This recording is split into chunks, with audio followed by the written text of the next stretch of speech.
নমস্কার, দেখছেন আপডেট পত্রিকা ইউটিউব চ্যানেল। জানাবো আজকের বাছাই করা কিছু গুরুত্বপূর্ণ খবর।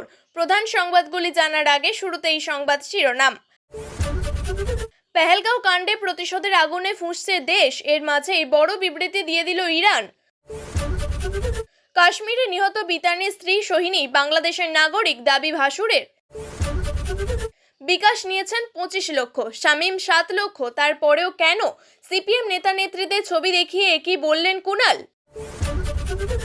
পুলিশকে লক্ষ্য করে ইট বৃষ্টি, গাড়ি ভাঙচুর, পাল্টা লাঠিচার্জ, রণক্ষেত্র আমডাঙ্গা।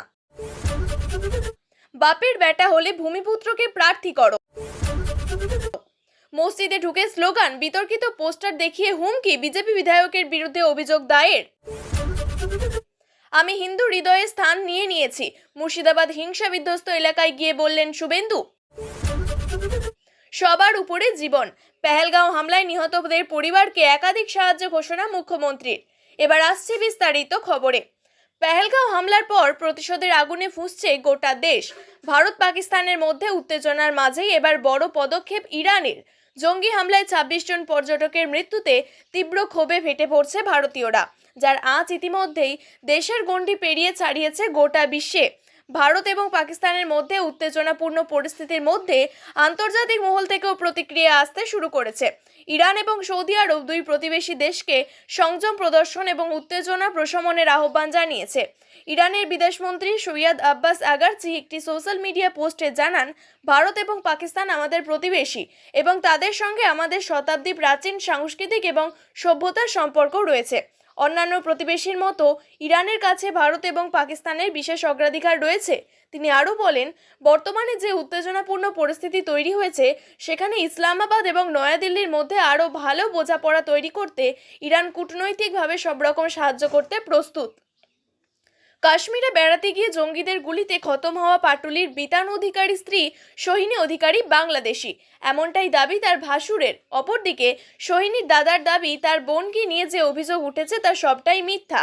নিহত বিতান অধিকারীর দাদা বিভু অধিকারী দাবি করেছেন, তার ভাইয়ের স্ত্রী এদেশের নাগরিক নন। সোহিনীর ভাসুর বলেন, বছর দুয়েক আগে সোহিনী এবং তার মা ভারতী রায়ের বিরুদ্ধে জালিয়াতির অভিযোগে মামলা দায়ের করা হয়েছিল।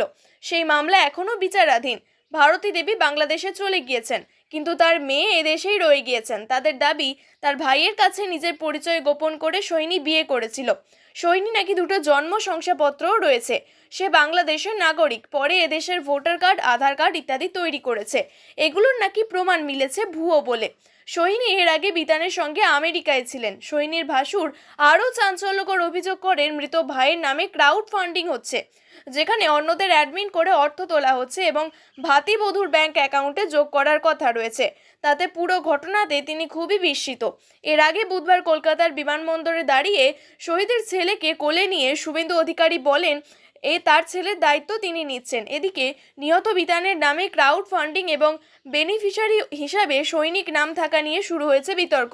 আর সেই বিতর্ক আরে উস্কে দিয়েছেন সোহিনীর ভাসুর তথা নিহত পিতা অধিকারী দাদা বিভু অধিকারী। যদিও বুধবার কলকাতা বিমানবন্দরে দাঁড়িয়ে সোহিনী শুভেন্দু অধিকারীকে বলেছিলেন, তার প্রতি যে অন্যায় হচ্ছে পরিবারের তরফ থেকে তিনি তার বিচার চান। এই কথা শুনে শুভেন্দু অধিকারী বলেন, তিনি পরের দিন অর্থাৎ বৃহস্পতিবার তার বাড়ি যাবেন এবং তার কথা শুনবেন। বিস্ফোরক তৃণমূল নেতা কুণাল ঘোষ, সিপিএমকে বেঞ্চির আক্রমণ তার।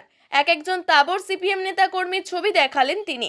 তারপর প্রশ্ন তুললেন, একসময় যে সকল সিপিএম নেতারা আন্দোলনকারী চাকরি প্রার্থীদের যোগ্য বলে দাবি তুলে তাদের আন্দোলনে গিয়ে ছবি তুলেছিলেন, আজ তাদেরই চাকরি কাটতে কেন মরিয়া বিকাশ রঞ্জন ভট্টাচার্য থেকে ফিরদৌস শামীম।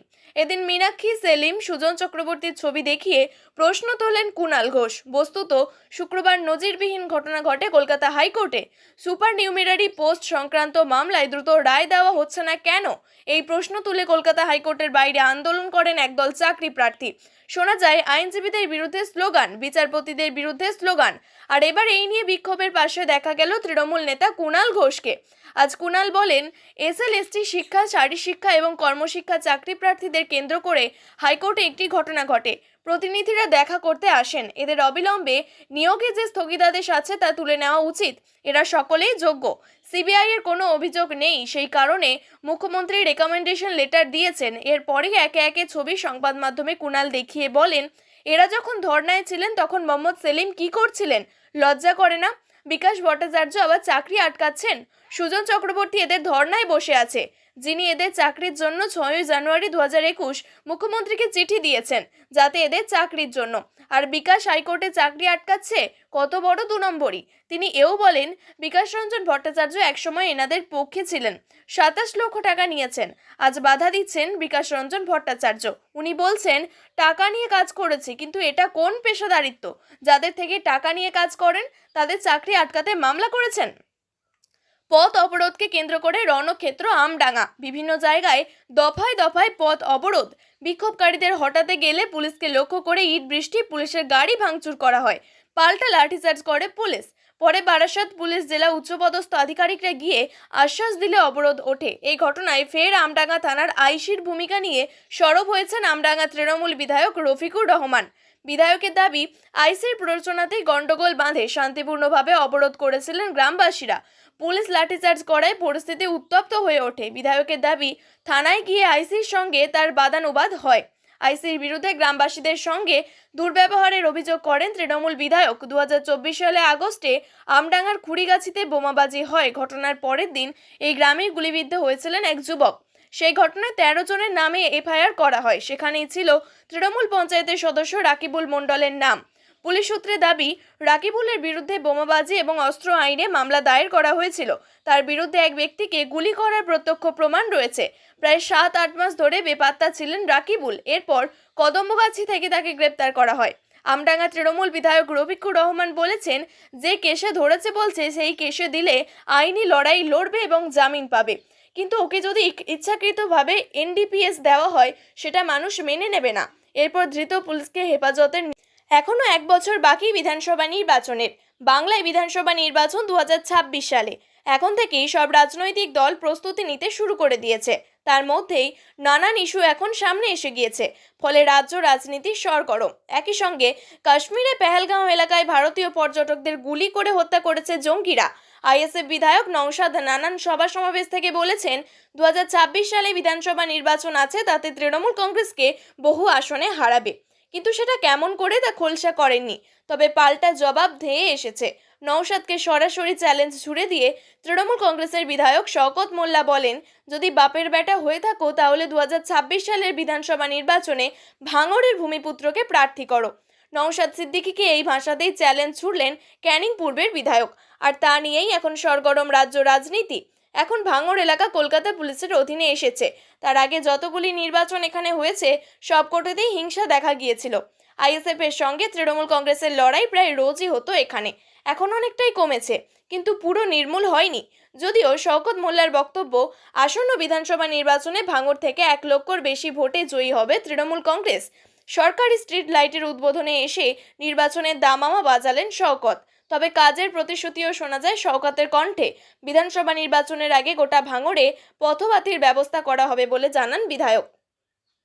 মসজিদের ভিতরে ঢুকে পোস্টার দেওয়া এবং প্রার্থনারত মুসলিম সম্প্রদায়ের মানুষদের বিরুদ্ধে স্লোগান দেওয়ার অভিযোগে বিজেপি বিধায়কের বিরুদ্ধে থানায় অভিযোগ দায়ের করা হয়েছে বলে জানা গিয়েছে। জয়পুরের বিজেপি বিধায়ক বালামুকুন্দ আচার্য এবং তার অনুগামীদের বিরুদ্ধে মানচক থানায় অভিযোগ দায়ের করে জামা মসজিদ কমিটির সদস্যরা। তাদের অভিযোগ, শুক্রবার সন্ধ্যায় প্রার্থনা চলার সময় বিজেপি বিধায়ক ও তার অনুগামীরা বিতর্কিত পোস্টার হাতে হঠাৎই মসজিদের ভিতর ঢুকে পড়ে। এরপরই সেখানে উপস্থিত মানুষজনদেরকে হুমকি দেওয়ার পাশাপাশি মসজিদের সিঁড়িতে ওই বিতর্কিত পোস্টার লাগিয়ে দেয়। শুক্রবার রাত্রে এই ঘটনার পরে জয়পুরে জারিবাজার এলাকায় উত্তেজনার সৃষ্টি হয়। এই ঘটনার পরে সংখ্যালঘু সম্প্রদায়ের বিপুল সংখ্যক মানুষ জড়ো হয়, বালামুকুন্দ আচার্যের বিরুদ্ধে স্লোগান দিতে থাকেন। ছিলেন কংগ্রেস বিধায়ক আমিল কাজী এবং রফিক খান। জয়পুরের অতিরিক্ত পুলিশ সুপার রামেশ্বর সিং বলেন, শহরের বিভিন্ন জায়গায় পুলিশ পিকেট বসানো হয়েছে। 3 কোম্পানি আরএসই এবং 1 কোম্পানি এসটিএফ এবং আরও 1 কোম্পানি বাহিনী মোতায়েন করা হয়েছে। পুলিশের উচ্চপদস্থ আধিকারিকরা পরিস্থিতি নিয়ন্ত্রণে রাস্তায় রয়েছেন। এই ঘটনায় আইনি ব্যবস্থা নেওয়া হবে। কলকাতা হাইকোর্টের অনুমতি নিয়েই শনিবার মুর্শিদাবাদে গিয়েছেন বিরোধী দলনেতা শুভেন্দু অধিকারী। মুর্শিদাবাদে হিংসা বিধ্বস্ত এলাকা পরিদর্শনের পাশাপাশি শুভেন্দু অধিকারী এদিন একথা বলেছেন সাম্প্রদায়িক হিংসায় আক্রান্তদের সঙ্গে। জাফরাবাদে নিহত হরগোবিন্দ দাস এবং চন্দন দাসের বাড়িতে গিয়েছিলেন তিনি। 10,01,000 টাকা করে চেক নিহতদের পরিবারের সদস্যদের হাতে তুলে দিয়েছেন বিজেপি নেতা। এর আগে মালদার মোথাবাড়িতেও কলকাতা হাইকোর্টের অনুমতি নিয়ে গিয়েছিলেন শুভেন্দু অধিকারী। তারপর মুর্শিদাবাদের দাঙ্গা বিধ্বস্ত এলাকাগুলিতে যেতে চাইলে পুলিশ তাকে অনুমতি দেয়নি। কলকাতা হাইকোর্টের অনুমতি নিয়ে শনিবার শুভেন্দু অধিকারী পৌঁছে যান মুর্শিদাবাদে। শনিবার জাফরাবাদে নিহত হরগোবিন্দ দাস এবং চন্দন দাসের বাড়িতে যান শুভেন্দু অধিকারী। তার পরিবারের সদস্যদের সঙ্গে তিনি কথা বলেন। শুভেন্দুর সামনেই কান্নায় ভেঙে পড়তে দেখা যায় নিহতদের পরিবারের সদস্যদের। পরে সাংবাদিকদের মুখোমুখি হয়ে বিরোধী দলনেতা শুভেন্দু অধিকারী বলেন, আমি হিন্দু হৃদয়ে স্থান নিয়েছি, এটাই পরম প্রাপ্তি। হিন্দুদের সঙ্গে আমি কৃতজ্ঞ। এদের কাছে মুখ্যমন্ত্রী ব্রাত্য বিরোধী দলনেতাকে গ্রহণ করেছে, প্রমাণ হয়ে গেছে হিন্দুদের জন্য আমি সঠিক পথে আছি। পেহেলগাঁওয়ে জঙ্গি হামলায় গোটা দেশের বুকে বড়সড় ক্ষত। গত মঙ্গলবার সন্ত্রাসবাদীদের গুলিতে ঝাঁঝরা করে দিয়েছে ২৬ জনের প্রাণ। তাদের বেশিরভাগই সাধারণত পর্যটক। এই তালিকায় রয়েছেন বাংলার ৩ জন। মানবিকতার স্বার্থে ভয়াবহ ঘটনায় স্বজনহারা পরিবারগুলোর পাশে দাঁড়ালো রাজ্য সরকার। শনিবার নবান্নে মুখ্যমন্ত্রী মমতা বন্দ্যোপাধ্যায় ঘোষণা করেন, নিহত ৩ জনের প্রতিটি পরিবারকে এককালীন ১০ লক্ষ টাকা করে সাহায্য দেওয়া হবে রাজ্যের তরফে। শুধু আর্থিক সাহায্য করেই পাশে থাকা নয়, পেহেলগাঁওয়ে নিহত কলকাতার বিতান অধিকারীর মা বাবার আর্থিক অবস্থা সঙ্গীন হওয়ায় তার পরিবারকে বাড়তি সাহায্যের কথা ঘোষণা করেছেন মুখ্যমন্ত্রী। জানিয়েছেন, বিতানের বাবার নামে একটি পেনশন ফান্ড করে দেবে সরকার, তাতে মাসে ১০,০০০ টাকা পাওয়া যাবে।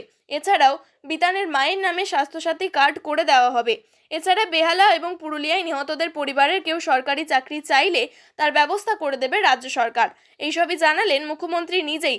এদিন জরুরি ভিত্তিতে নবান্নের সাংবাদিক বৈঠক ডেকেছিলেন মুখ্য সচিব মনোজ পন্ত, আর তার মাধ্যমেই ফোনে বার্তা দিয়েছেন মুখ্যমন্ত্রী মমতা বন্দ্যোপাধ্যায়। পেহেলগাঁও হামলার পরপরই তীব্র নিন্দায় গর্জে উঠেছিলেন তিনি। হামলার প্রাথমিক ধাক্কা কাটিয়ে এবার নতুন জীবন ফিরে পাওয়া মানুষজনদেরকে নিয়ে ভাবার সময়, আর সেটাই করলেন মুখ্যমন্ত্রী। ঘটনার দিন তিনেক পর তিনি ঘোষণা করলেন, নিহতদের পরিবারের পাশে মানবিকতার স্বার্থে সব রকমের সাহায্য নিয়ে বরাবর থাকবে রাজ্য সরকার।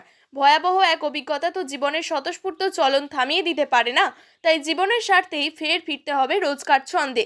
বিতান, সমীর, মনীষ রঞ্জনের প্রিয়জনেরা যাতে কোনোভাবে অসুবিধায় না পড়েন তার দায়িত্ব নিল রাজ্য সরকার। প্রিয় দর্শক, নিয়মিত সঠিক খবরগুলি সঠিক টাইমে পেতে সাবস্ক্রাইব করুন আপডেট পত্রিকা চ্যানেলটিকে। ধন্যবাদ।